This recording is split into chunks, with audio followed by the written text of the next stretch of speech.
Boa noite a todos, bem-vindos à Casa República. Mais um ano aqui em Paraty, nosso 4º ano. Uma programação que contempla 4 iniciativas desse coletivo que nós trabalhamos, que se chama Floresta, que é a Matizar Filmes, o Museu Vassouras, a República.org, que deu o nome original a essa casa, e a Mais Progresso.org. A gente abre a casa hoje com uma presença muito importante para nós, porque é o core ali do nome dessa casa, da iniciativa mais antiga desse coletivo, que é o República, que é a gestão de pessoas no serviço público. E a gente vai ter a presença da ministra Esther Dweck, do Ministério de Gestão e Inovação. E, ministra, muito obrigada, pode vir, sente-se, toma o seu lugar. Clara Becker, que é a diretora executiva dos Redes Cordiais, que é uma iniciativa que procura construir espaços seguros nessa polarização digital, todo mundo xingando todo mundo, e a Redes Cordiais tem essa iniciativa de promover esse diálogo, como é que a gente fala? Cordial e inteligente. E o Rodrigo Cândido, nosso diretor do República.org, que vai mediar essa mesa. Essa mesa é uma mesa sobre a vida pública, mas, sobretudo, sobre quem faz a vida pública. E, ultimamente, né, todo mundo, e aqui todo mundo é informado e lê jornal e vê notícias, a gente tem algumas palavras que estão todo dia na nossa cabeça, quando o assunto é serviço público. Supersalários, privilégios. O funcionalismo público tem uma bad press, como a gente fala. Isso é uma coisa injusta, porque dados aqui nossos do República mostram que essa parcela dos funcionários públicos que realmente ganham salários acima do teto, né, ela é pífia, ela é mínima. Então, a gente tem dados sobre isso. O trabalho do República é muito focado em dados também, para a gente tentar esclarecer essa narrativa, que é uma narrativa que foi construída ao longo dos anos com várias excrescências, né? E por que esses nós não são desatados? Estou falando demais, mas é só para dizer que a gente está muito contente de todo mundo estar aqui. E, ministra, obrigada. E vamos saber tudo sobre como desatar esse nó do serviço público, espero, e a sua gestão à frente desse ministério. É um baby esse ministério, né? Criado nesse governo. E boa flip para nós. Obrigada.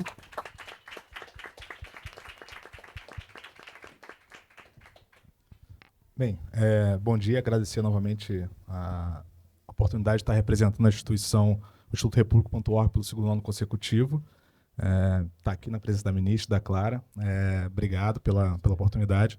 Começando pela pergunta um pouco mais pessoal sobre trajetória. A senhora passou por universidade, serviço público, hoje está num papel central no governo.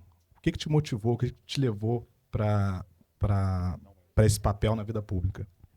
Bom, primeiro eu queria agradecer o convite do Guilherme, do Instituto República, da Daniela, ao coletivo também que organizou aqui esses eventos. Eu vinha para a Flip, eu estou de férias, na verdade, e vinha para a Flip porque eu amo estar na Flip, assim. E aí, estou com a família aqui de férias, e aí, quando o Guilherme me convidou, eu falei, não tem como não aceitar esse convite, uma oportunidade de falar na Flip sobre um tema que agora eu estou me debruçando tanto, então, realmente, queria agradecer o convite, agradecer vocês dois também, Rodrigo e Clara, aqui para a gente estar nessa mesa juntos aqui. E, assim, o que me motivou, na verdade, desde criança, eu queria ser professora. Esse sempre foi o meu sonho. Eu brincava sempre de ser professora, não de ser mãe, né? Então, tinha uma questão que, para mim, sempre quis ser professora. Entrei na faculdade, sabia que eu queria ser professora de economia e me tornei professora da Universidade Federal do Rio de Janeiro.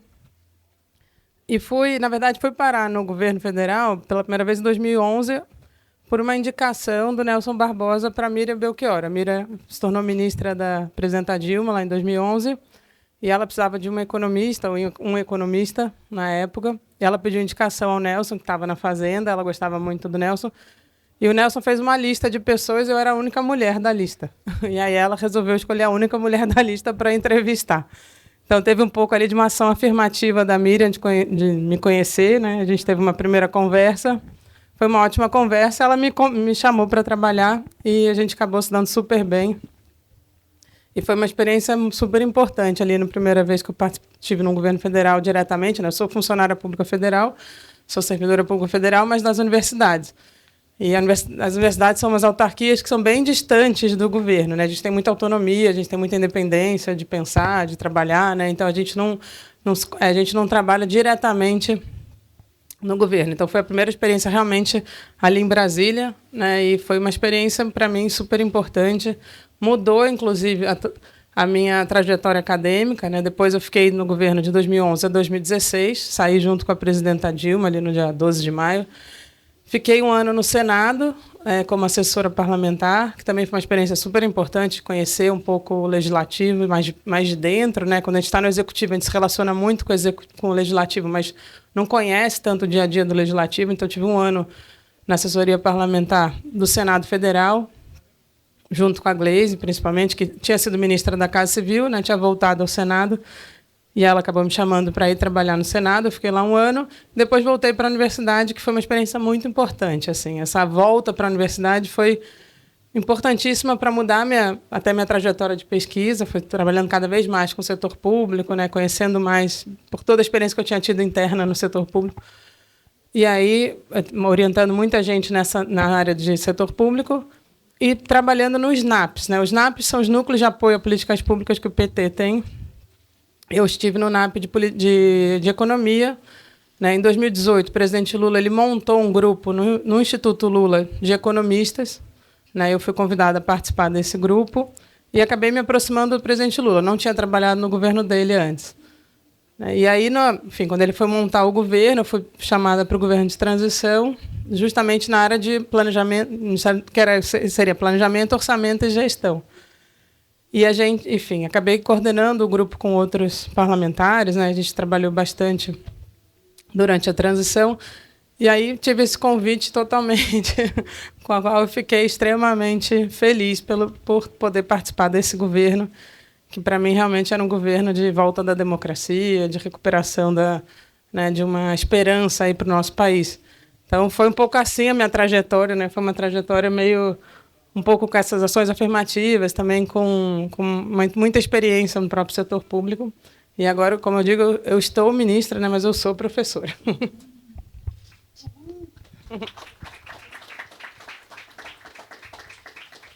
Ministra, eu não quero estragar suas férias, mas vou fazer uma pergunta sobre reforma administrativa. Faz parte.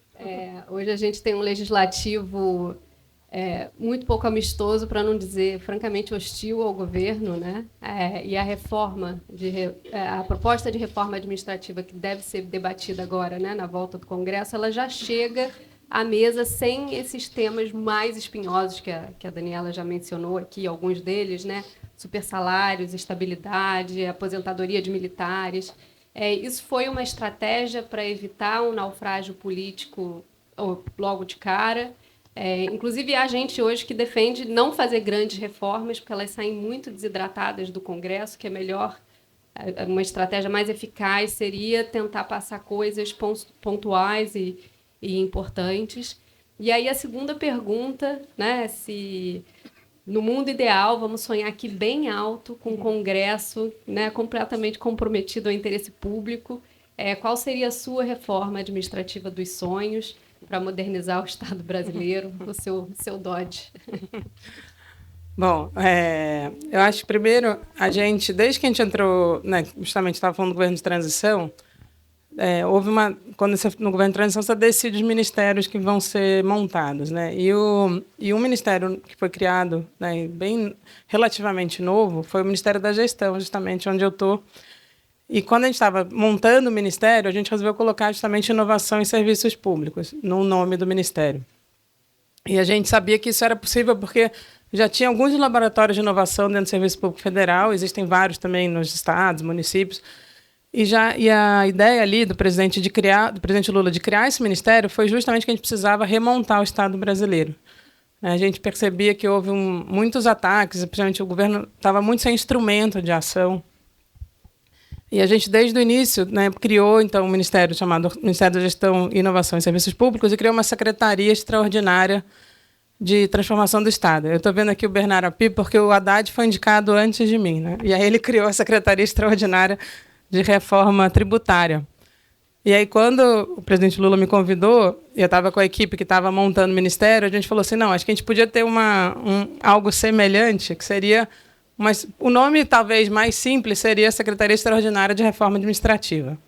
E a gente não quis dar esse nome, porque a reforma administrativa vinha com uma pecha muito ruim do governo anterior, que mandou um projeto de reforma administrativa cujo foco era punição, né, diminuição do Estado, tinha um foco muito grande na diminuição do Estado, tinha um foco muito fiscalista. Então, a gente não gostava, no termo, tinha acabado ganhando essa visão muito negativa na nossa visão sobre o que seria a nossa visão do papel do Estado brasileiro.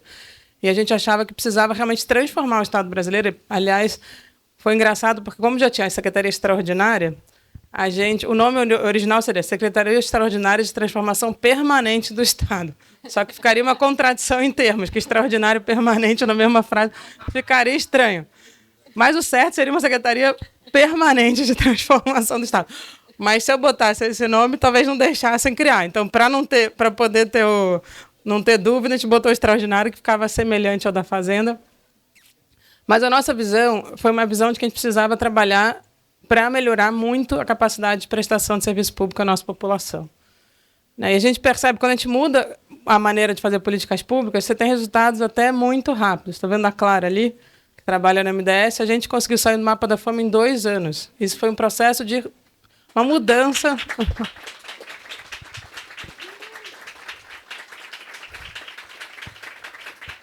Foi uma mudança numa política pública que estava com um volume de recursos gigantesco, né? O Bolsa Família, quando a presidenta Dilma saiu, ele tinha 0,5% do PIB no Bolsa Família só. Hoje é 1,5% do PIB o Bolsa Família. Então, você tinha triplicado de valor e o Brasil tinha voltado ao mapa da fome. Era uma coisa que não fazia nenhum sentido do ponto de vista lógico, você pensar em dinheiro e resultado.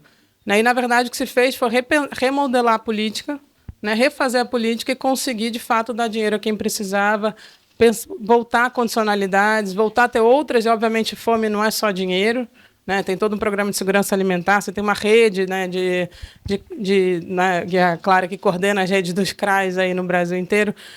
Você, de fato, reestruturar, não só no governo federal, mas toda a estratégia federativa voltada a um objetivo.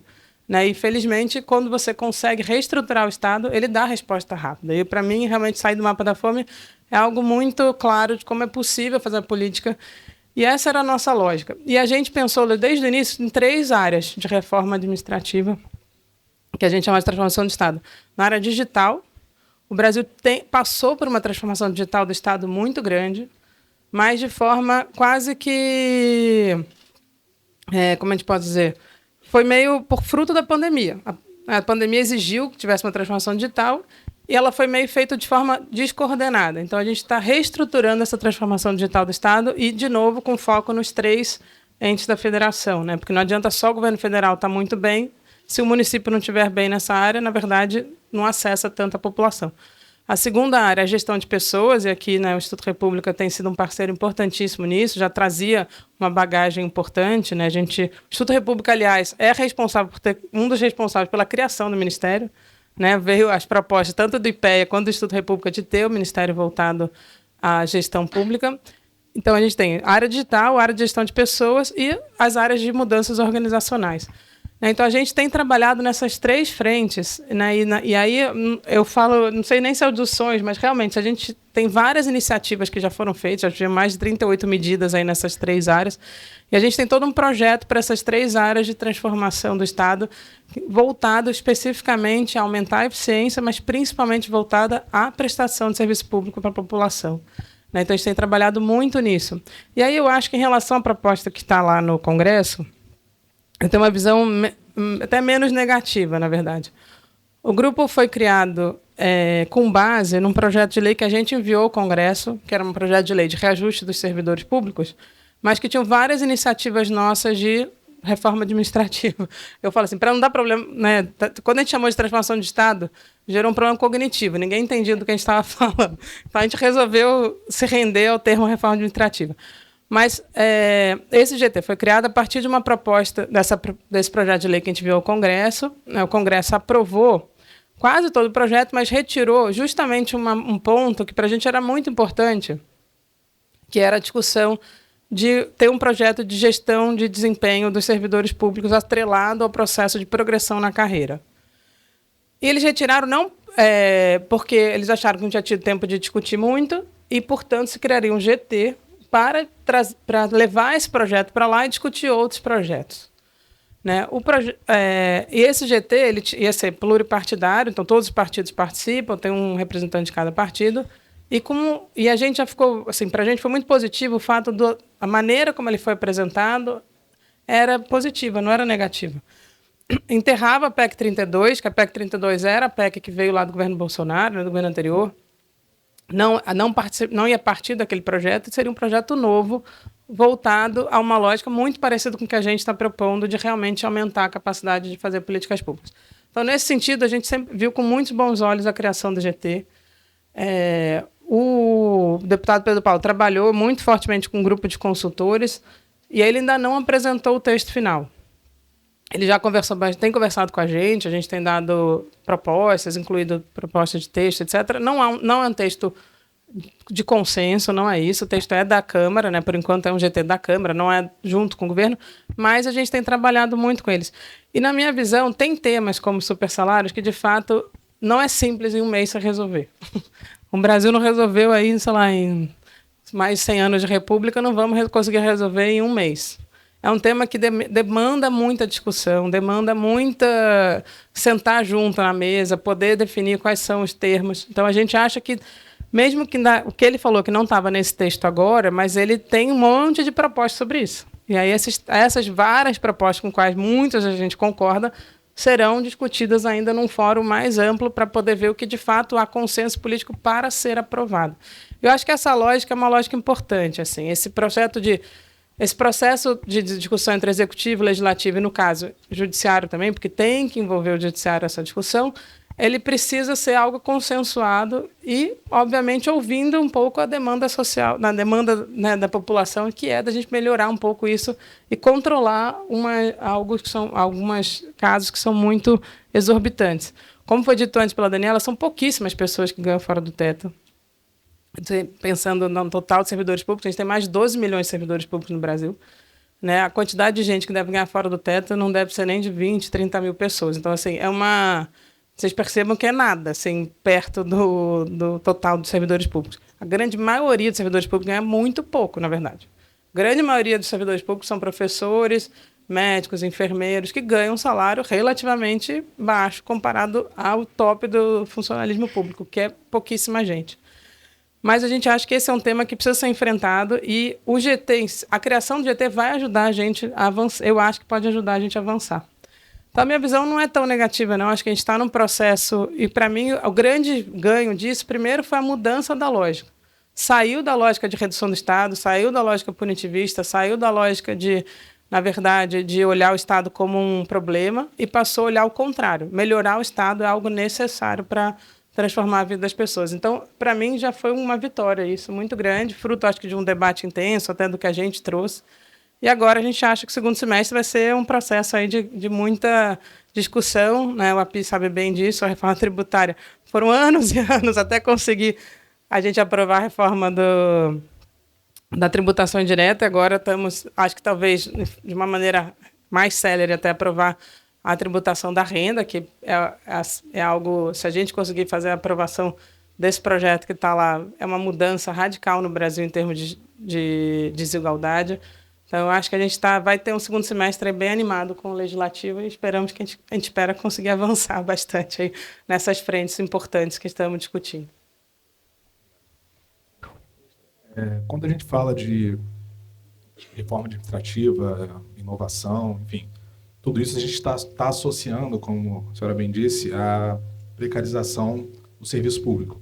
Tem indicadores que para a gente conta muito, por exemplo, que é a quantidade de funcionários públicos terceirizados.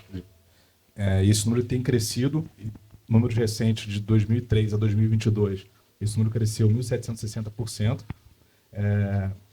o que é muito relevante nesse ambiente. Nesse contexto, como que a gente constrói um mecanismo para, de fato, a inovação e a melhoria do Estado não acabe, de fato, tendo a impressão de precarização? Olha, não, acho que é super importante isso. De fato, é sempre bom lembrar isso, que a gente tem as 3 esferas, né? E acho que teve um dado recente até que saiu, acho que era de terceirizados e temporários, né? Que também é muito... Temporário, desculpa. Não, mas terceirizado também, assim, né? Relativamente ao que já foi, você tinha desde o assessorista, né, até você tinha todo mundo, funcionário público, estatutário. Isso foi mudando muito, né? Hoje em dia você já tem uma grande prestação de serviço terceirizado nos governos, em todas as esferas. Né? A gente, hoje em dia, pelo menos no governo federal, já faz pouquíssimo concurso para nível médio. Né? Então, praticamente, todos os cargos que são de nível médio eles já não são mais de pessoas estatutárias. Mas no governo federal, a gente tem temporários, são realmente para situações temporárias. Né? Então, são casos muito específicos para o qual a gente permite fazer concurso temporário. Não é a realidade de estados e municípios. Né? Estados e municípios teve uma grande ampliação. Eu acho que esse dado de 52%, se não me lembro se era só de municípios, era estados e municípios, chegava a 52% de temporários. E essa é uma situação porque o temporário no serviço público ele acaba sendo uma pessoa com pouquíssimos direitos. Ele não é um seletista, que tem uma série de direitos, que tem FGTS, etc. Ele não tem FGTS, ele fica temporariamente, não acumula nada, né? Não tem nenhum... E sai sem ganhou só a experiência e sai praticamente sem nada. Então, a gente tem tentado fazer essa discussão, né, um pouco de como é que a gente, primeiro, garante alguns direitos a mais para quem é temporário, porque para não ser tão precário, né, o serviço. E, na nossa visão, tem que ser limitado os casos de uso de temporário realmente para prestações de serviços temporários. A gente tem uma visão aí, muito no Ministério, de que serviços que são... que o Estado tem que prestar. E a gente não gosta da discussão de carreiras típicas de Estado, porque a Constituição fala que o Estado tem que prestar saúde, educação, habitação. O Estado tem que prestar uma série de serviços. Então, todo mundo que presta serviços, em princípio, são ações típicas de Estado. Então, não te discorda dessa de tentar separar o que é típico de Estado e ficar só carreiras com poder de polícia. Não concordamos com essa visão. A gente acha que o que é típico de Estado é algo muito mais amplo. A Constituição dá uma série de direitos à população que devem ser garantidos pelo Estado. Né? Então, na nossa visão, isso não é um debate muito frutífero. Mas a gente tem discutido isso, que o temporário tem que ter mais direitos e, ao mesmo tempo, a utilização de temporários tem que ser mais reduzida caso onde realmente a prestação de serviço seja temporária. Mas eu acho que esse vai ser um debate que vai ser muito forte no segundo semestre sobre exatamente essa equação sobre o serviço temporário. Há uma demanda de estados e municípios por maior flexibilização e eu acho que isso vai ser algo que vai ser bastante... discutido aí no segundo semestre também. Então, eu acho que a gente tem essa preocupação de garantir a maior proteção a esses trabalhadores, né, maior garantia de direitos, definir em que casos que pode se aplicar e não ser tão pulverizado como é hoje, e, ao mesmo tempo, manter um processo de poder ter uma entrada mais frequente de servidores para que a gente possa manter a prestação de serviços de forma mais continuada. Que voltou. Que a transformação digital é um dos pilares da reforma, né? E o MGI tem investido muito na unificação dessas bases de dados, né? Na interoperabilidade entre elas, a comunicação entre elas, e também novos aplicativos. Eu fico me perguntando se a gente pensar na realidade dos municípios, nas prefeituras, se existe letramento digital dos prefeitos para utilizar esses sistemas de tecnologia mais de ponta. E falando um pouco também de IA, né? Quais são os usos hoje da IA dentro do MGI? Essa é uma prioridade aí na agenda para, né, aumentar a eficiência dos serviços à população? Olha, eu respondo longamente, porque as perguntas também são bem amplas e super complexas. Então, vamos lá, mas é uma excelente pergunta, porque, de fato, um dos pilares nossos é a transformação digital, porque se ele for bem feita, se a transformação digital for bem feita, ela amplia muito a capacidade de prestação de serviço. Né? Inclusive, também aumenta a própria produtividade dos servidores públicos. Eles conseguem fazer muito mais né, com o apoio aí do digital. Então, a gente tem algumas coisas básicas na transformação digital. A primeira delas é a soberania de dados, né? E, por isso, a questão de organizar os dados públicos foi algo que o presidente me pediu, na verdade, e foi interessante que uma reunião com ele falou assim, não, você tem que chamar todo mundo que não abre os dados e botar na minha mesa. Eu falei, nossa, está me dando um presente, porque era tudo que eu queria fazer e não conseguia. E aí a gente começou a trabalhar nesse processo, né? Inclusive tem um decreto em consulta pública sobre governança de dados, a gente percebeu várias coisas que faltavam. Faltava no Ministério as pessoas que fossem responsáveis pelos dados, alguém que entende do dado. Não é uma pessoa, pode ser uma pessoa de TI, mas não é necessariamente a pessoa de TI que está mais preocupado com a infraestrutura. Tem que ser alguém que realmente entenda a importância daquele dado e saiba como aquele dado é um ativo extremamente estratégico que tem que ser utilizado da melhor forma possível. Né? Então, a gente está propondo ter um executivo de dados nos ministérios para que a gente possa ter alguém realmente responsável. Na nossa Secretaria de Governo Digital, não tinha uma área temática. Então, a nossa Secretaria de Governo Digital não entendia das áreas tão bem. Então, a gente montou agora dentro da Secretaria uma área que vai ser tipo como tem na Secretaria de Orçamento, alguém que entende da área de saúde, alguém que entende da área de economia, enfim, que são as áreas temáticas de governo. A gente vai ter dentro da Secretaria de Governo Digital também essas áreas temáticas para se relacionar com os ministérios e poder trabalhar com isso. Né? E essas pessoas, e a ideia é justamente a gente poder coordenar melhor essa interoperabilidade de dados. O dado continua, o responsável pelo dado continua sendo o ministério que gera o dado e que vai dizer quem pode acessar, quem não pode, como pode acessar, com toda a privacidade, toda a segurança que aquele dado tem que ter, está sendo tudo isso mantido. Né? A área de saúde tem muita preocupação com isso, né? Também a questão de monetização dos dados, então a gente tem muita preocupação com isso, que não seja algo que seja utilizado de forma leviana e indevida e sem a privacidade, sem respeito, inclusive, à Lei Geral de Proteção de Dados. Então, a gente está trabalhando muito na questão dos dados, porque eles são ativo essencial para tudo. Eles são ativo essencial para a IA. Então, é claro que o presidente, quando ele falou da base de dados, ele estava falando num contexto de inteligência artificial. E por que a soberania de dados? Porque o Brasil tem muitos dados abertos que estavam sendo usados para treinar modelos de IA e eles vendiam a solução de IA para a gente. Então, o nosso dado ia de graça e voltava como um serviço a ser comprado com o nosso dado de graça. Então, a gente está invertendo completamente essa lógica. Né? Então, acho que a primeira coisa é a questão da soberania de dados, a outra coisa é a inclusão digital. O Brasil tem, a maior parte da nossa população acessa a internet, acabou de sair o dado do último censo, pelo celular, com um pacote de dados que acaba nos primeiros 5 a 10 dias do mês. Então, a população, na verdade, tem muito pouco acesso à internet, na verdade. Mas as plataformas digitais, como o WhatsApp, etc., não consomem os dados. Então, as pessoas continuam justamente naquilo que não consome dado.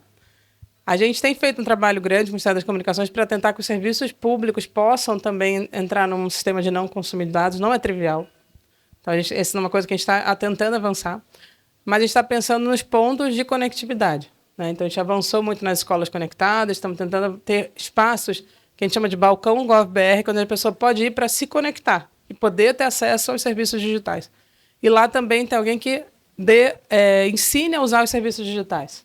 Né? Então, a gente teve uma parceria com alguns estados que já têm essas áreas de prestação de serviço ao cidadão. Estamos trabalhando agora com a Caixa, vamos ampliar para os Correios, para ter também locais de conectividade e de ensinar a usar o letramento digital. E a outra coisa é a integração federativa. E é esse ponto que é o ponto final que eu queria falar um pouquinho antes de falar de IA. A gente tem o GovBR, que é essa plataforma que dá acesso a serviços, quando a gente chegou, 160 municípios participavam da rede GovBR. A gente já tem mais de 2.000 municípios que participam agora da rede. A rede dá capacitação técnica, permite fazer autodiagnóstico, ajuda no processo de avanço do digital. Mas a gente sabe que o Brasil, 2.000 são justamente os maiores municípios. Né? O Brasil a gente tem 5.570 municípios, alguns com menos de 3.000 pessoas, numa situação que às vezes não tem nenhum engenheiro na cidade. Não é que não tenha no município, trabalhando para a prefeitura, não tem na cidade um engenheiro. Então, é claro que a gente tem um trabalho que a gente tem feito de tentar chegar a todos os municípios esse projeto. A gente tem trabalhado também foi um decreto que o presidente assinou do processo eletrônico, de tentar migrar as prefeituras para saírem do papel. Então, é todo um processo que a gente tem feito de integração federativa. Então, é isso, a gente está trabalhando soberania de dados, estamos trabalhando na questão da inclusão digital da população, né, e na integração federativa. E aí, sobre IA, a gente tem feito, dentro do Plano Brasileiro de Inteligência Artificial, tem um eixo específico de governo, né, de serviços públicos. Até foi algo que, inicialmente, o MCTI não sabia se ia criar um eixo separado ou seria transversal. A gente falou, não, é muito importante ter um eixo separado para justamente a gente poder fazer esse processo chegar na ponta, inclusive nos municípios. Então, a gente está montando uma plataforma de IA, onde vai poder desenvolver soluções que são para todas as esferas, não apenas para o governo federal. A gente já tem avançado internamente nesse processo de integração de dados. A gente vai usar IA para fazer isso. A gente tem trabalhado muito no meio ambiente. Aí realmente tem uma série de ações que estão sendo contratadas, né, mas de forma extremamente segura, com os nossos dados protegidos, para aumentar a produtividade do serviço público. E a gente faz um processo de seleção dessas soluções, temos feito um trabalho com startups também, aproveitando para também fomentar as nossas empresas brasileiras nessas áreas. Então, é todo um ecossistema aí voltado para ampliar a IA, mas de forma que essas soluções cheguem, inclusive, na ponta também e possam melhorar mais diretamente a prestação de serviço público. Lembrando que o Musk pediu para o GPT sugerir cortes de cargos, né? E normas. Não, a gente... uma coisa importante em IA, acho que talvez seja até uma das preocupações até que o presidente tem, ele montou... Quando ele pediu o PBIA foi... O pedido que o presidente fez ao nosso Conselho de Ciência e Tecnologia, né? Então, ele chamou os cientistas do Brasil e falou, quero que vocês me apresentem um plano de inteligência artificial, porque isso é algo que está na fronteira hoje em dia, então eu queria que vocês apresentassem. E aí, a gente foi um pouco os nossos cientistas junto com o governo, que sentamos juntos para propor esse plano. E ele, justamente, uma das preocupações dele é que a IA, hoje, se você pegar um desses, né, chatbots, etc., eles são extremamente viesados. Aí, eu vou dar um exemplo que aconteceu no Ministério. O pessoal preparou uma apresentação, aí falava assim, diálogo com o Congresso. Aí uma foto de um Congresso americano. Eu falei, gente, mas por que vocês botaram a foto do Congresso americano? Ah, não, foi a IA que fez. Eu falei, pô, mas pelo menos troca a foto, pelo amor de Deus. Quando você vai Congresso, ele põe a foto do Congresso americano, por definição. É só um exemplo do que é o viés da IA. Ele não pegou o Congresso brasileiro, ele pegou o Congresso dos Estados Unidos. Claro, para ele, Congresso é aquela foto lá daquele... Então, e uma das coisas que a gente tem trabalhado muito, né, e junto, o Ministério da Ciência e Tecnologia está liderando isso, é ter um modelo um LLM, né, o famoso LLM, em português, treinado com as coisas do Brasil. A gente tem um trabalho grande na América Latina para fazer toda a América Latina integrada também. E aí a gente tem trabalhado meio que nesse consórcio da América Latina e também com a China. A gente tem feito um trabalho, e aí foi uma coisa mais da DataPrev com a Huawei, trabalhando num projeto que vai trazer um modelo de LLM em português para ser treinado dentro da DataPrev depois com os nossos dados, com toda a segurança, para o governo possa, aí sim, perguntar coisas sobre o governo respondida com base nas nossas informações, e não com as informações de qualquer lugar do mundo. Então, a gente tem uma preocupação muito grande que a gente não reproduza vieses, não gere os problemas que a IA tradicional tem, né? Então, a gente tem todo esse trabalho de treinamento, e aí vai desde a base da IA até a treinamento mais específico com dados, né? Então, acho que essa é uma coisa importante também sobre IA. Bacana. Obrigado. Falando um pouco dos supersalários, a senhora comentou no começo como um problema, não são muitas pessoas que ganham, mas estudo recente do República.org, junto com Transparência Brasil, a gente apurou que mais de 10 bilhões foram pagos em 19 verbas para o judiciário.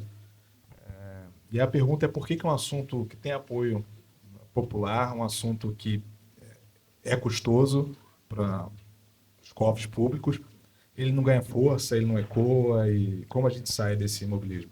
Não, eu acho que ganhou força, viu? É que nem a reforma da renda. Eu acho a reforma da renda no Brasil...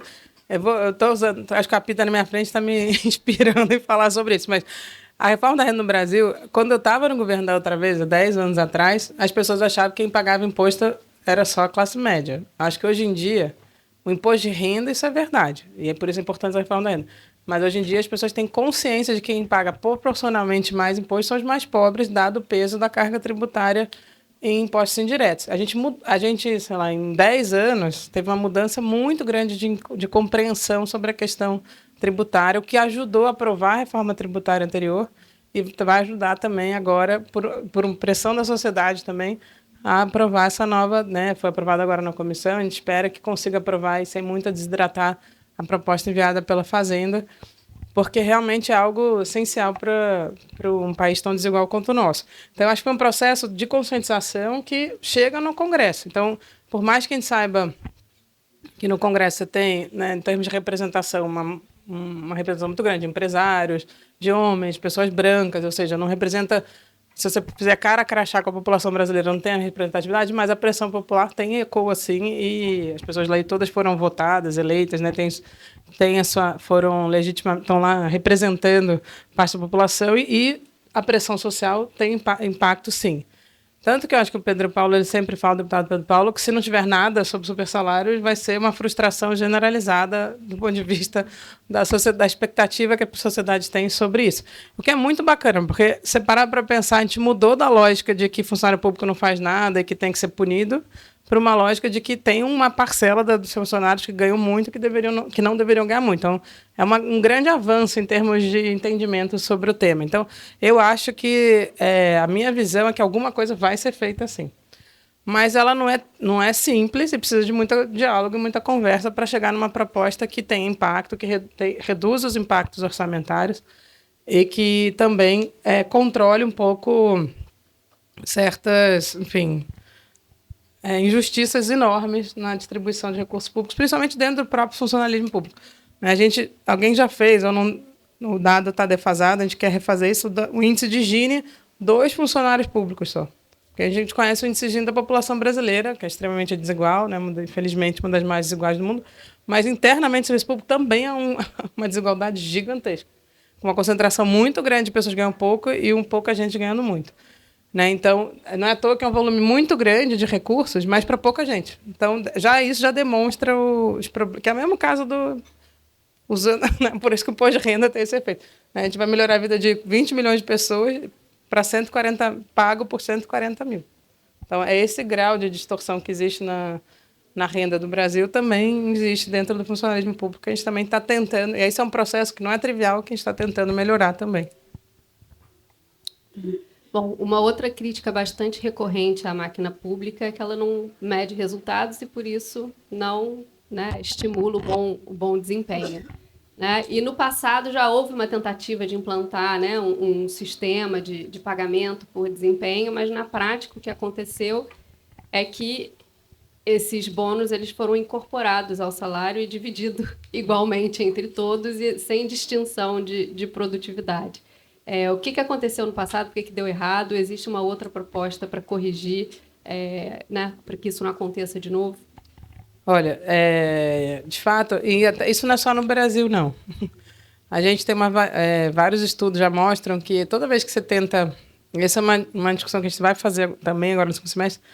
Quando você começa a fazer diferenciação de pagamento por resultado, isso não necessariamente dá certo. Assim, a maior parte dos países isso não deu certo. Você faz avaliação onde você atrela o salário que a pessoa vai receber ao desempenho, tem uma tendência a ser mal feito, enfim, de você diminuir digamos assim, a intensidade onde você avalia o desempenho, porque a pessoa deixar de receber de salário, porque ela vai, na verdade, é como se a pessoa tivesse uma oscilação de renda tão grande que acaba tendo uma tentativa de diminuir um pouco esse impacto e, portanto, a avaliação de desempenho acaba não funcionando tão bem. Mas isso não é só no Brasil, não. Isso assim, a gente tem várias estatísticas que mostram que isso é uma coisa internacional. O que a gente estava pensando, e é um pouco o trabalho que a gente fez. Quando a gente chegou, tem um programa de gestão de desempenho que já existe. Ele foi muito aumentado durante a pandemia, quando as pessoas precisaram ir para o teletrabalho. Era uma maneira, então, de você controlar o que as pessoas estavam fazendo. E ali o foco acabou sendo muito de tarefas. Né? Então, quantas horas de reunião, quantos relatórios você faz, nota técnica, que, na verdade, não é uma boa maneira de se avaliar, porque, enfim, quanto tempo você ficou numa reunião, quantas notas técnicas você fez, não diz muito o que você está, de fato, fazendo de prestação de serviço. E a gente fez uma mudança grande nesse sistema. Né? Então, a gente já tem mais de quase 50% dos servidores públicos federais hoje estão dentro desse programa de gestão de desempenho, em que a gente mudou a lógica para ser a unidade tem que definir as entregas que ela vai fazer, e aí essas entregas têm que estar associadas ao que o Ministério está fazendo, e aí o plano de trabalho associado àquelas entregas da unidade da pessoa. E a gente começou a mudar isso sem ter uma lógica punitivista. E as pessoas foram fazendo, porque não tinha uma lógica, se a pessoa não fizer, ela vai ser punida. Né? Então, a gente estava trabalhando nisso e está conseguindo mudar um pouco a lógica. É muito difícil, é extremamente difícil para os gestores das equipes fazerem isso. Não é uma coisa fácil. Porque você tem que conseguir pensar no que a sua unidade vai fazer, conseguir ter planos individualizados para cada um. Então, tem todo um processo de treinamento dos gestores, treinamento das equipes para poder fazer isso. A gente está fazendo isso de forma bem, assim, a gente deu um ano, não deu tempo, a gente teve que adiar um pouco, treinar mais as pessoas para poder fazer. Né? E a gente tem feito isso de uma maneira a conseguir, e sem atrelar a remuneração mensal das pessoas. Porque se você atrelar a remuneração mensal, é uma coisa que você fica, imagina, seu salário flutuar cada mês, você não sabe quanto você vai ganhar, porque você não sabe se vai ser bem avaliado ou mal avaliado, ainda mais se tiver algum tipo de curso, que era o que estava sendo proposto, curva forçada, ou seja, mesmo que eu trabalhe muito, alguém vai ganhar mais do que eu, porque necessariamente alguém tem que ganhar mais do que eu. Então, tinha um monte de problema. Então, a gente começou a trabalhar nisso e associar mais ao processo de progressão na carreira, porque aí é uma questão de você ter estímulo para progredir. E se todo mundo for bem, todo mundo pode progredir. Então, a gente foi trabalhando, e essa foi a mudança que a gente tentou fazer na legislação, de atrelar esse processo de avaliação de desempenho como um dos critérios para a progressão na carreira. Porque, hoje em dia, tem carreiras, como a minha, por exemplo, que a gente demora, não sei se deve ter professores aqui, federais aqui, eu imagino, a maior parte dos professores federais, em tese, de 2 em 2 anos progride. A gente não consegue, porque a gente não consegue demonstrar o que a gente fez. Não é fazer as coisas, é demonstrar o que você fez. Todo mundo atrasa, porque tem todo um trabalho enorme de você demonstrar que você fez áreas no ensino, em pesquisa, em extensão. Tem que fazer coisas nessas 3 áreas, tem que demonstrar que fez. Enquanto outras carreiras, chega todo ano, ou de um ano e meio, a pessoa simplesmente passou o tempo, progride, e chega no topo super rápido. Isso era super injusto. Então, a gente estava querendo organizar isso, todo mundo ter que ter atrelado a sua progressão, avaliação de desempenho e, de fato, demonstrar o que está fazendo. Porque é uma maneira de você fazer isso, e aí o que existia de progressão, de atrelar progressão de desempenho, no sistema nunca foi implementado, porque ele impunha uma curva forçada, ou seja, nem todo mundo chegaria no topo. E a gente tirou isso, porque a gente acha que não faz sentido isso. Se todo mundo for bem, a pessoa tem que poder progredir, tem que ser um estímulo para ela, e não gerar competição. A gente é muito contrário à competição entre os servidores. A gente acha que tem que ter cooperação entre os servidores, porque é a cooperação dos servidores que vai fazer avançar. Então, acho que existem, sim, hoje em dia, e aí, quanto menos estiver atrelado a flutuação do seu salário, mais fácil é de você implementar uma boa gestão de desempenho. É o contrário do que as pessoas acham. Não é? Se você tiver uma diferença pecuniária muito grande, a tendência é diminuir o sarrafo, que é o que aconteceu. A maior parte das carreiras hoje tem uma gratificação por gestão de desempenho. Quase todo mundo é 100%, porque você põe uma meta simples, existem metas, existe uma série de coisas, mas você tende a botar uma meta simples, fácil de cumprir. E aquelas que implementaram bônus de eficiência fizeram de uma maneira, como você falou, totalmente, na minha visão, sem sentido, que é igual para todo mundo, aí também é o pior dos mundos, porque aí você gera uma meta institucional só, que aí basta a instituição toda ir bem, que todo mundo ganha, que também não faz sentido. Então, eu acho que a gente precisa realmente calibrar isso. E hoje em dia, a maneira de você fazer, na nossa visão, quanto menos punitivista for e quanto menos competição você criar, mais fácil é de você implementar uma boa gestão de desempenho, de fato. Além disso, ministra, entendendo que a avaliação vai ser feita, vai caminhar para isso, como é que a gente faz para poder atrair os vocacionados para o serviço público? O que a senhora acredita que seja mais importante? Olha, isso foi uma das coisas que a gente pensou ao criar o Concurso Público Nacional Unificado. Né? A gente, quando chegou também nesse processo de desmonte do Estado brasileiro e de diminuição dos instrumentos, uma das coisas era a carência de gente. Né? Tinha tido uma saída gigantesca, né, de mais de... Acho que eu sempre confundo os números, mas não sei se era 180 ou 200, acho que era 240 mil pessoas nos últimos 10 anos. 240 mil, Denise está ali dando...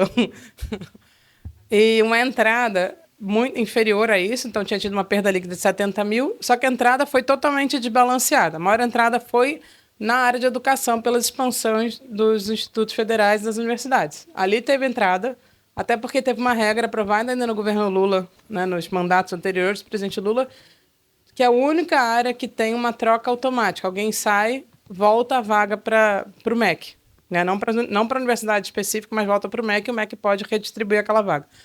Então, as universidades tinham tido e os institutos federais tinham tido essa expansão, ali houve uma entrada líquida positiva. É uma das poucas carreiras que você tem um percentual de ativos maior que inativos. É mais ou menos 1/3 de inativos para 2/3 de ativos. No resto do Serviço Público Federal, em geral, é quase o inverso. 1/3 de ativos para 2/3 de inativos. Ou, no mínimo, 50%, 50%. Então, havia uma carência generalizada.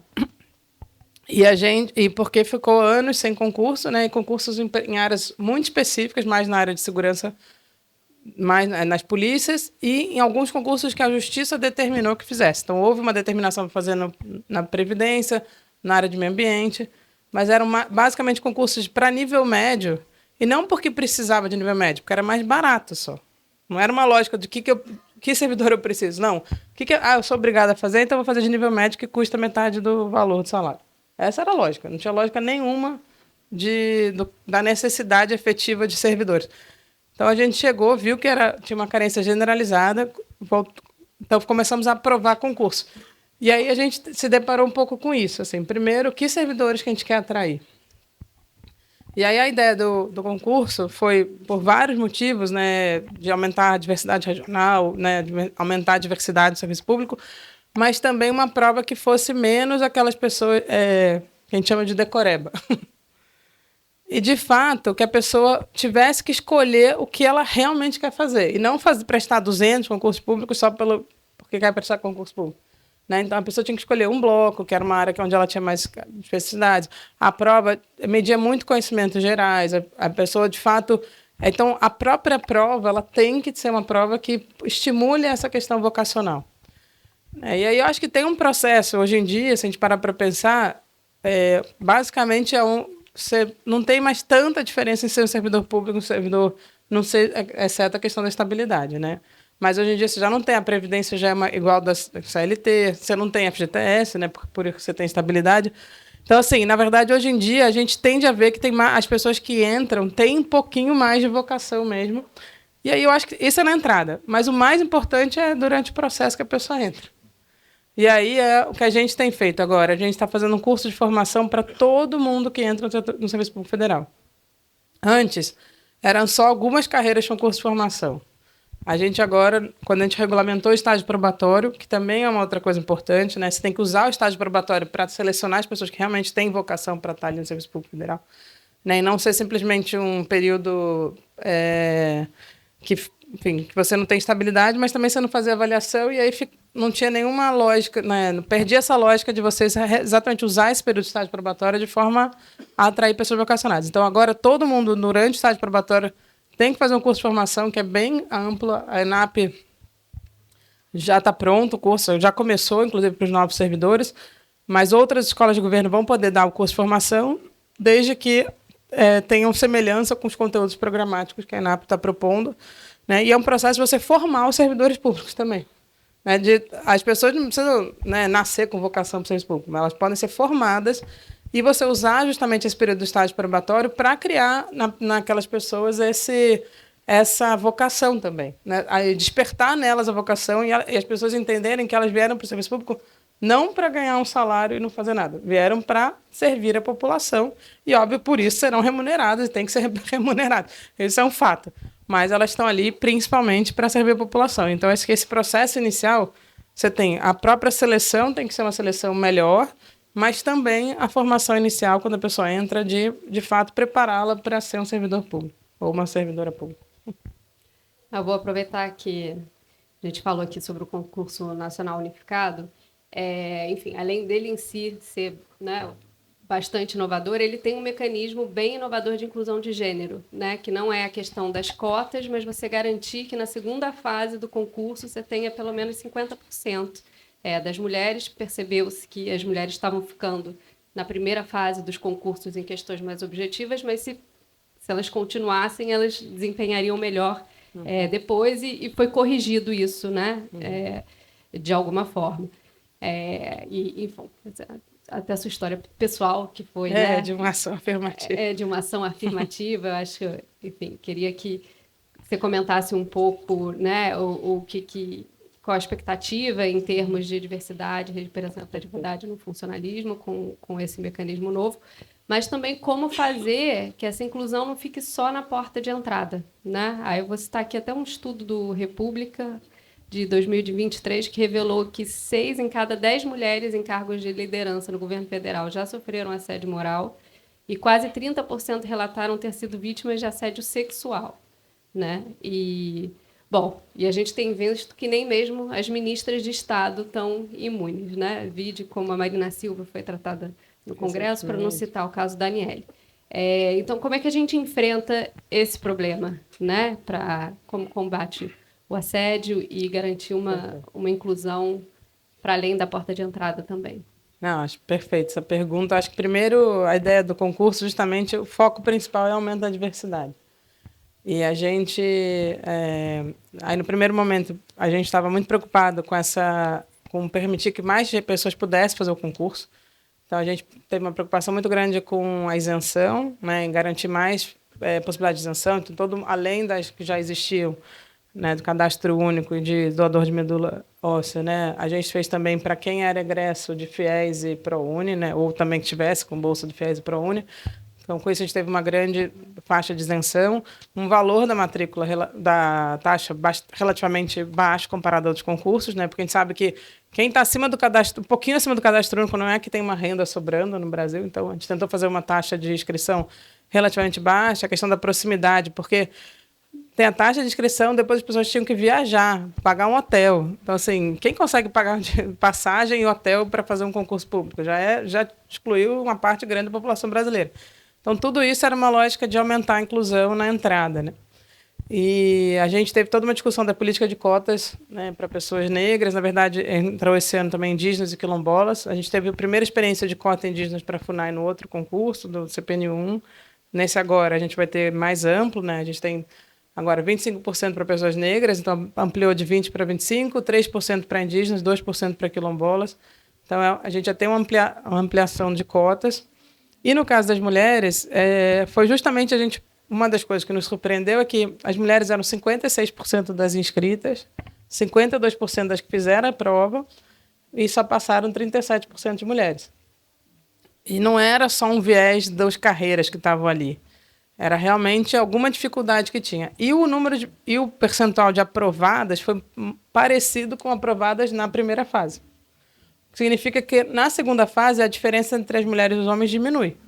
Porque aí vem toda essa bagagem, que é a prova discursiva, é a prova que mede muito mais o seu conhecimento acumulado do que aquele conhecimento objetivo que você treina, né, para fazer uma prova. E esse treinamento de prova exige aquele estudo mais aprofundado e mais concentrado no tempo, que é justamente o que as mulheres têm mais dificuldade.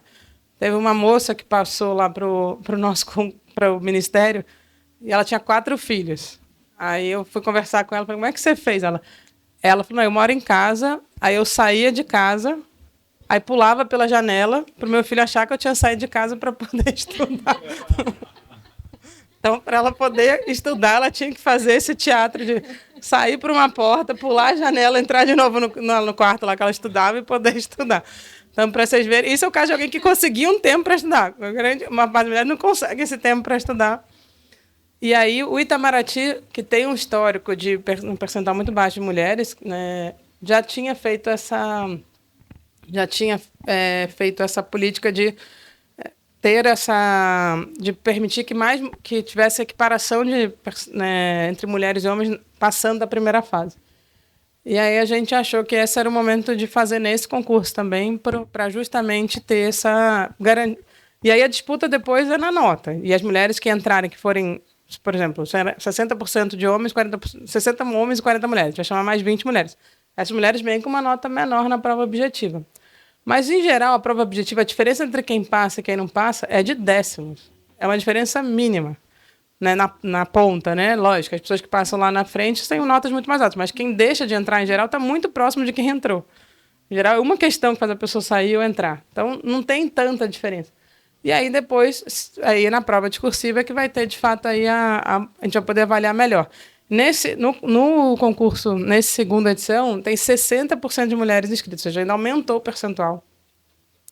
E é interessante, no bloco, obviamente, de engenharias, né? Aí não, é o único bloco, acho que 1 ou 2 blocos tem menos mulheres que homens, e um deles é nessas, mas mesmo nesses casos a gente vai equiparar o número de mulheres e homens na segunda fase. Porque justamente, não necessariamente é o caso nesse concurso, mas são essas carreiras onde tem menos mulheres que os salários, em geral, são mais altos também. Então, às vezes, mesmo que você, no caso do Serviço Público Federal, a mesma carreira, o mesmo salário. Não tem uma disparidade entre homens e mulheres. Mas, de fato, se você pegar as carreiras mais bem remuneradas, em geral, tem menos mulheres do que homens. Então, a gente está querendo que em todas as carreiras tenham tantas mulheres quanto homens. E acho que isso foi uma coisa que a gente vai fazer agora. E a minha expectativa, a nossa expectativa é que isso dê um bom resultado na entrada. E aí você tem toda a razão. Ascensão na carreira. Antes de falar em assédio, a gente tem um observatório de pessoal que tem várias estatísticas. E uma que chamou muita atenção da gente era mulheres e homens em cargos de direção que têm filhos menores de 18 anos. A gente até tinha pensado em fazer um recorte de filhos menores. Aí as mães de adolescentes falaram, vocês não têm noção, adolescente é muito pior que criança em termos de demanda de atenção. Então, tá bom, vamos fazer o recorte abaixo de 18 anos. 68% dos homens em cargos de direção tinham filhos até 18 anos. Só 30% das mulheres tinham filhos até 18 anos. E, obviamente, não é porque os homens têm mais filhos que as mulheres. É porque as mulheres com filhos, em geral, não aceitam, ou não são convidadas, que é o pior, ou não aceitam cargo de direção, porque elas vão ter aí, se a jornada é dupla, fica tripla, porque elas já têm que coordenar uma equipe, ainda tem que ter se dedicar mais horas de trabalho, e elas não deixam de aceitar um cargo por conta do... E a coisa de não ser convidada, e aí o presidente Lula, ele convidou eu e a Aniele, 2 mulheres que tinham filhos pequenos. Os homens muitas vezes nem convidam as mulheres que têm filho pequeno, porque já pressupõem que elas não vão aceitar porque elas têm filho pequeno, então não vão conseguir dividir seu tempo com a maternidade. Então tem uma questão de nem convidar, que é algo mais grave ainda, né? A mulher tem todo o direito de dizer não, mas nem convidar, isso é já um absurdo.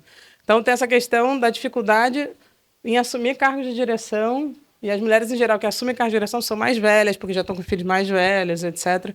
Então, ainda tem essa disparidade na ascensão na carreira.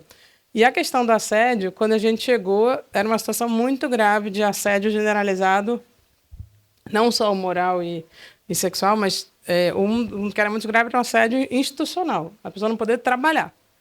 Então, o pessoal da área de meio ambiente sabe disso, o quanto as pessoas estavam sendo assediadas para não fazer o seu trabalho. Então, a gente, logo no início, o presidente fez um decreto para ter um plano federal de enfrentamento ao assédio e discriminação no serviço público, porque vocês também estão botando mais pessoas negras, indígenas, quilombolas. A gente fez também, nos terceirizados, cota para mulheres em situação de violência. E todas as pessoas que chegam, elas precisam ter um ambiente acolhedor, porque senão elas não conseguem se manter naquele ambiente de trabalho. Então, a gente tem feito um trabalho muito grande com vários ministérios. A gente fez o plano federal de enfrentamento ao assédio e discriminação. Cada ministério tem que fazer o seu próprio. Tem toda uma rede de conscientização, de trabalho. Acabou de chegar uma pessoa no nosso ministério, que é quem vai coordenar todo esse projeto, esse plano, né? Então, a gente tem trabalhado muito, né, no combate ao enfrentamento ao assédio e discriminação. E aí, quando você começa a combater, por exemplo, a gente fez uma enquete. E, obviamente, era uma enquete, não era uma pesquisa. Quem responde, em geral, é quem tem mais interesse naquele tema, né? E as pessoas não sabiam a quem comunicar. Em geral, as pessoas procuravam, às vezes, o chefe imediato. Mas se o chefe imediato é a pessoa que está te assediando... Então, a gente percebeu que precisava de... Isso no governo federal, gente. Não estou falando nem no... Era um grau de falta de informação sobre como proceder nesses casos gigantesco. Então, a gente começou por esse processo de conscientização, de informação, de ter os canais para onde comunicar, de poder... E, principalmente, a gente acha que é uma campanha de conscientização. E aí, no caso do assédio sexual, tem casos mais graves de assédio sexual, que é o insidioso e físico. Mas tem assédios sexuais que são de palavras, de forma de lidar. Né? E esse é claro, o nosso machismo estrutural no Brasil é muito forte, então a gente tem um trabalho de conscientização. Até um grupo fez um livro muito bacana, Como Não Ser um Babaca, muito bom. Tipo assim, frases que o homem não deve falar com uma mulher. Básico. E era dentro do serviço público.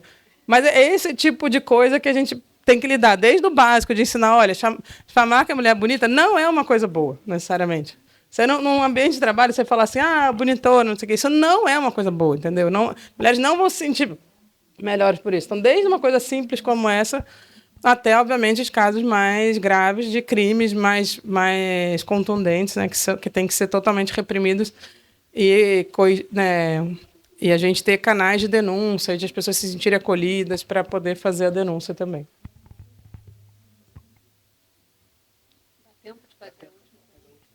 Eu falo muito.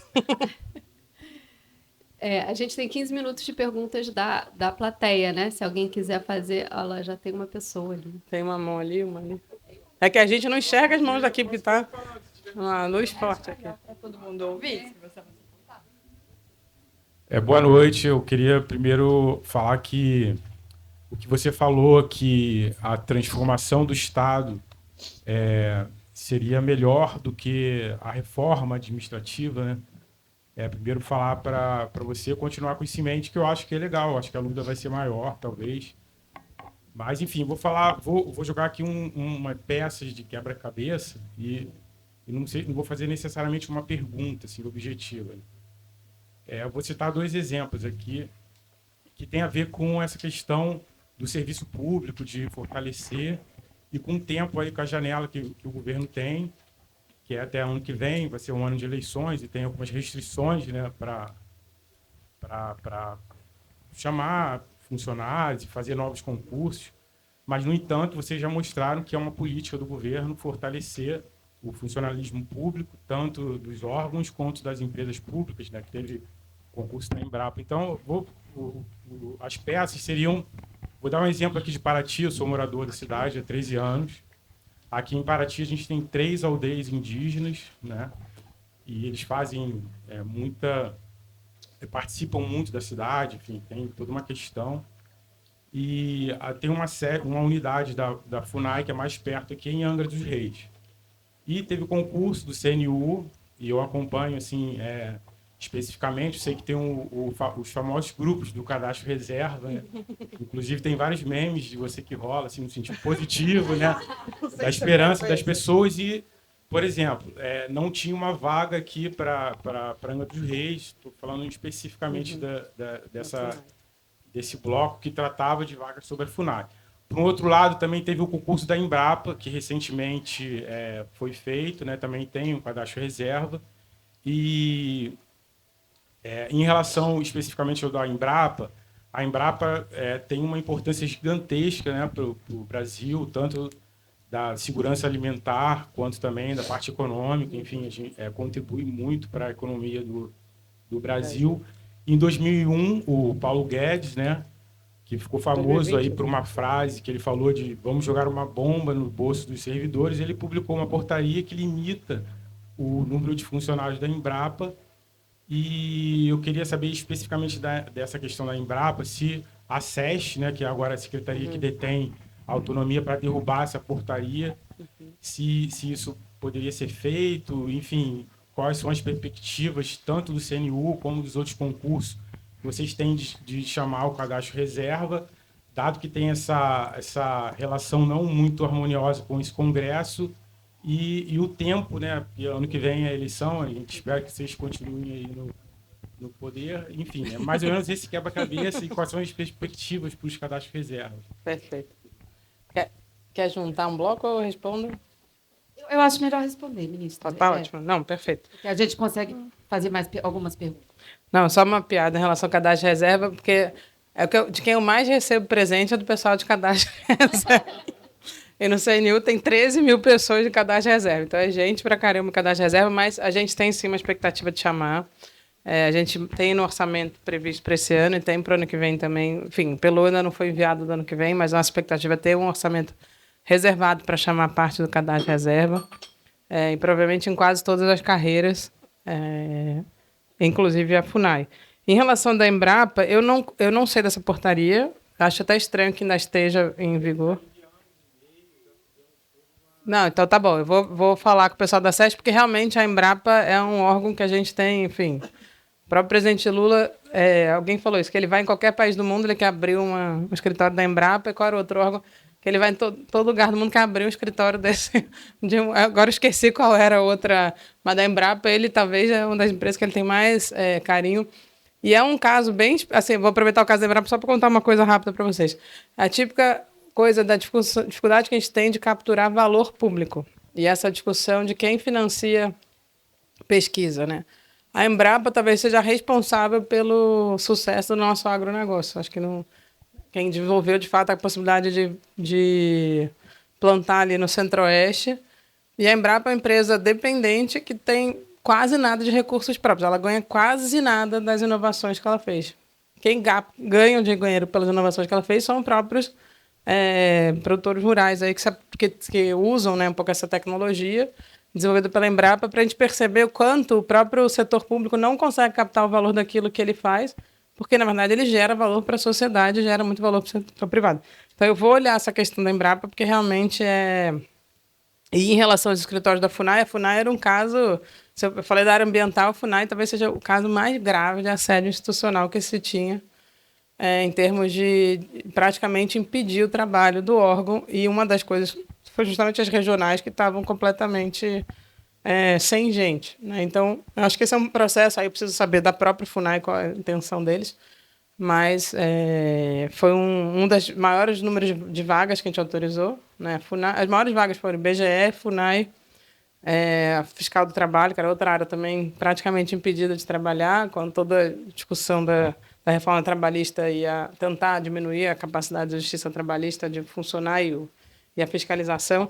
Então, acho que a gente tem, sim, intenção de fortalecer. É um órgão que está passando por uma reestruturação gigantesca, a FUNAI.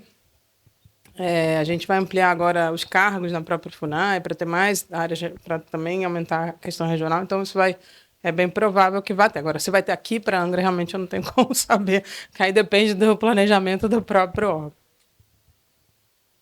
Mais perguntas?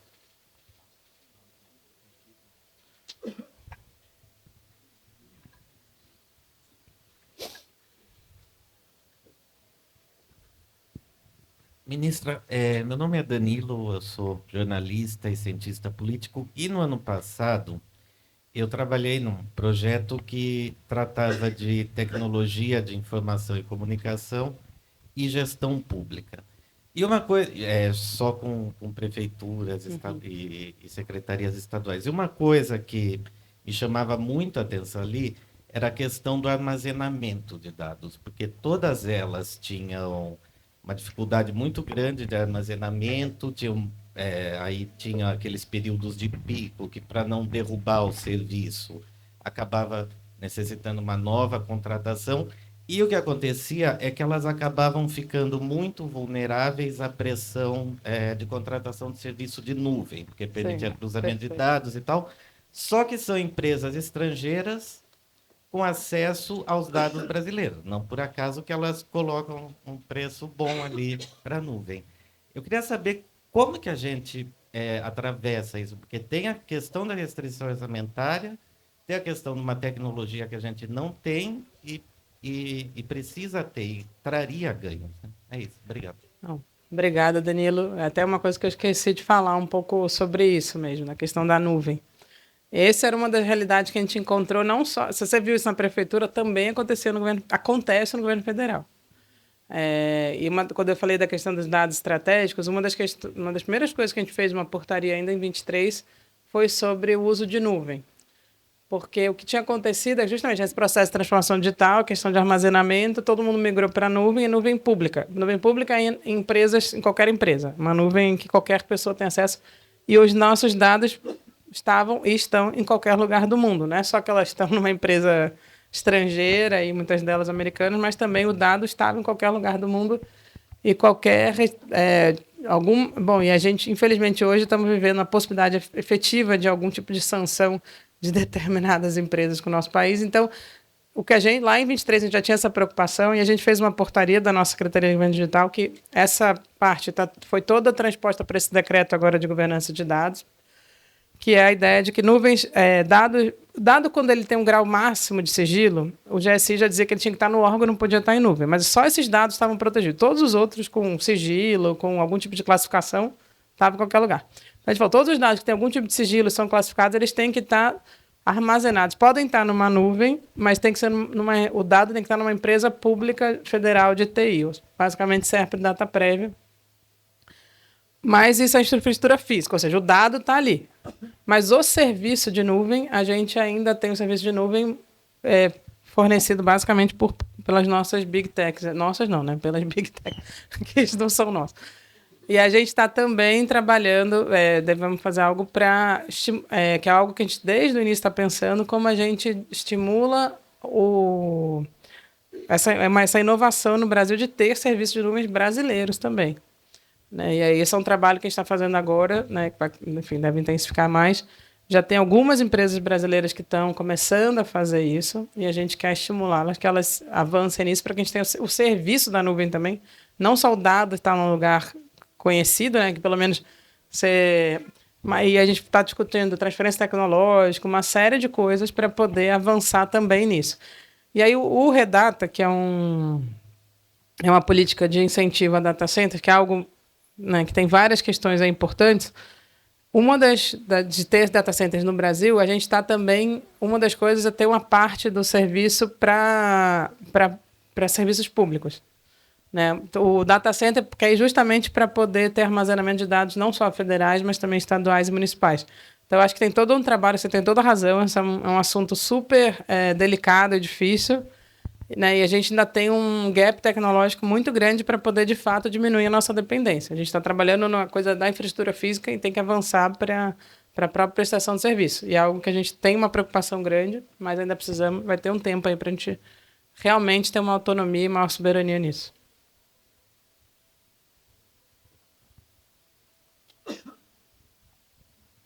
Boa noite, ministra. Boa noite a todos. Muito obrigada pela sua participação. Só dá para ouvir uma voz, assim, mas enxergar a luz está muito forte aqui.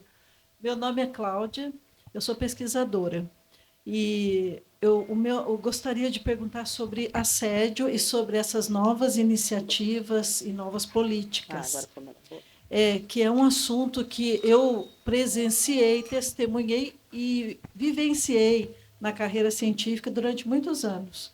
Desde ver uma colega que havia tido filho durante o doutorado, foi discriminada e sequer pôde se inscrever no concurso público. Ficou sem carreira depois disso. A minha dúvida é a seguinte: essas políticas novas contra o assédio moral e sexual, elas também beneficiam os colaboradores que estão debaixo do guarda-chuva? Porque já soube de casos de pessoas, assim, não se recomenda denunciar casos, porque o assédio será até pior. E não só assédio, como aliciamento dos colegas, da comunidade, tudo. A pessoa fica literalmente queimada. Eu gostaria de saber se toda essa política protege a pessoa denunciante, porque abre-se uma sindicância, a sindicância demora anos. Durante esse tempo, quem não é um servidor não tem acesso, e no final da história, a sindicância leva a um arquivamento, e a mulher é que sai como a louca da casa. Né? Vou até fazer uma referência aqui a uma das participantes, uma escritora. A mulher sempre sai, no caso, se for, em geral, eu acredito que seja a mulher quem mais denuncia. Nada acontece. O ano passado houve uma discussão sobre assédio aqui, eu participei, achei muito relevante, mas por causa de um determinado conceito que precisava ser aprimorado. Eu me lembro bem disso, acho que foi a Gabriela Lota que discutiu isso. Super importante esse tópico, mas a minha pergunta é, ele é abrangente ou é só para servidoras? E sendo servidora, ela está protegida quando faz uma denúncia? O nome dela não fica rodando no meio da rapaziada, tipo, aquela lá é denunciante, é uma doida, vai nos queimar, então vamos queimá-la primeiro. É essa a minha pergunta. Não, perfeito. As suas preocupações são exatamente as que surgiram nesse processo que a gente fez na enquete. Primeiro, sim, é para incluir colaboradores, estão terceirizados, e aí, no caso, ambiente universitário, alunos, pesquisadores, quem tiver no ambiente universitário, independente de ser servidor ou não. A gente detectou a necessidade de ter um grupo específico voltado para a área das universidades, mas também a área de pesquisa, onde você tem mais, porque tem ambientes diferentes, principalmente no caso da universidade, envolve alunos, então envolve outro tipo de... Mas nos ministérios envolve sim os terceirizados, um grande número de assédio envolve terceirizados, infelizmente, tanto moral quanto sexual. Então, a gente, sim, envolve todos os colaboradores, não só servidores.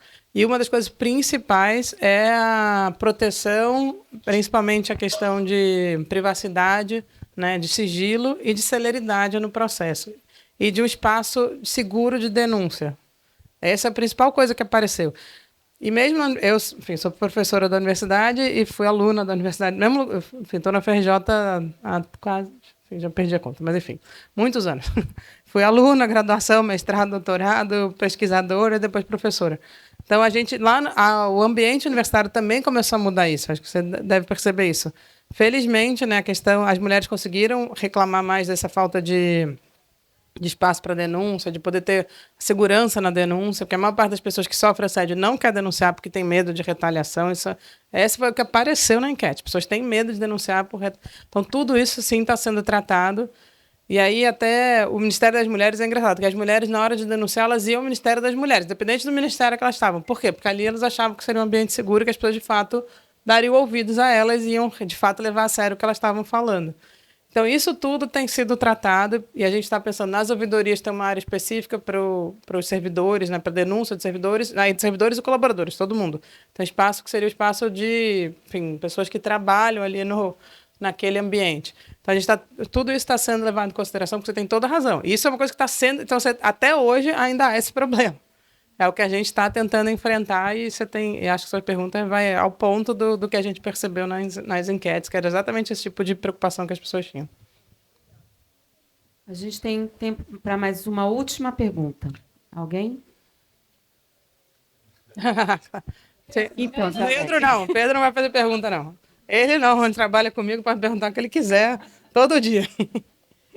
Então, vamos lá, Clara, a última pergunta. Aqui para encerrar, ministra, você conseguiu conquistar um espaço muito próximo ali do presidente Lula, né? Entrou ali no rol de pessoas com quem ele se aconselha politicamente. Queria que você falasse um pouco sobre como foi conquistar esse espaço e, enfim, como você enxerga seu papel para além do MGI, tendo essa proximidade com o presidente. Bom, isso quem tem que dizer é ele, não sou eu, né? Mas, não, mas acho que na verdade, vou até responder diferente. Assim, acho que, como eu falei, né? Eu nunca tinha trabalhado com ele, foi a primeira vez. Eu comecei a me relacionar com ele nesse grupo de economistas do Instituto Lula e depois nos núcleos de apoio a políticas públicas do PT. Né? Então, foi assim que eu conheci. Mas eu, na verdade, tenho 48 anos, eu tinha 12 anos em 89. Então, eu o sigo desde criança, literalmente. Então, acho que eu tenho uma relação de admiração enorme por ele, assim. E trabalhar com ele só aumentou essa admiração, na verdade. Assim, a capacidade de trabalho é uma coisa impressionante. E a capacidade... como lá de economia do Instituto Lula, a coisa que mais me impressionava era uma reunião de, sei lá, mais 20 pessoas, todo mundo falava, terminava a reunião, ele fazia um resumo da reunião inteira, sem anotar uma palavra. Eu falei, gente, como é que essa pessoa conseguiu ouvir 20 pessoas falarem e fazer um resumo de tudo que foi falado? Então, já tinha essa experiência e agora, trabalhando mais próximo, realmente só aumentou a minha admiração por ele, pela capacidade que ele tem realmente de coordenar pessoas, né, e de lidar com as pessoas. É uma coisa muito, muito impressionante. Ela é uma pessoa que também é extremamente sensível, conhece cada um, consegue, né, acho que fazer cada um se tornar melhor. Eu acho que essa é a coisa que eu mais admiro nele, realmente, em termos de ser um chefe, né, e ser um líder, no fundo, né, muito mais que um chefe. E, assim, agora, acho que a conselho político não chega tanto, né, mas mais econômico, talvez. Mas eu acho que assim, é isso. Acho que tem uma.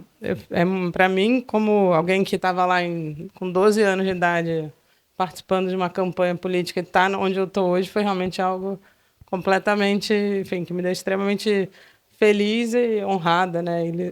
E ter essa oportunidade nesse. E, enfim, quando veio o convite, foi. A minha filhinha que está ali tinha 1 ano e meio. E alguém falou, e a minha companheira está ali junto com ela, e a gente vinha conversando antes, como eu tinha trabalhado no governo, a chance de eu ser chamado para o governo era grande, né, por uma questão de pessoa que já tem experiência, né, enfim. E aí, quando a gente conversou, a gente falou assim, não, se tiver o convite, é praticamente impossível dizer não, diante de tudo que significava a volta do presidente Lula naquele ano, né, lá em 2023, de tudo que representava poder estar naquele governo, sendo que eu saí com a presidenta Dilma dia 12 de maio, eu estava lá no grupo que eu estava na Casa Civil naquele momento, trabalhava na Casa Civil naquele ano. Então, assim, era impossível dizer não a um convite desse, ainda mais de quem veio o convite. Então, eu acho que, assim, o ponto central é esse, assim, acho que poder estar próximo, né, nesse nível de proximidade, e ver a capacidade que ele tem de coordenar as pessoas, de fazer uma análise política impressionante das situações. Acho que a condução desse processo agora vem muito da maneira como ele enxerga esse momento que a gente está vivendo, né? Acho que isso tem de ter uma noção de que o Brasil é, que o Brasil tem que ser, né? E quando ele fala, né? E lembra que ele falava, eu não sou o país que fala grosso com a Bolívia e fino com os Estados Unidos, né? Lembra que ele falava isso lá atrás. E permanece exatamente essa mesma ideia. É os Estados Unidos que está nos enfrentando, eu vou enfrentar os Estados Unidos de igual para igual. Eu sou um país que tenho toda a capacidade de lidar disso de forma altiva. E perceber essa capacidade dele é realmente algo admirável e é realmente uma honra e uma coisa que me deixa, assim, enfim, completamente feliz de poder estar vivendo esse momento. Não é fácil, é difícil. A Helena tem que ficar ali sentadinha nesse momento aqui das nossas férias, né? Mas acho que um dia ela vai entender tudo o que está acontecendo.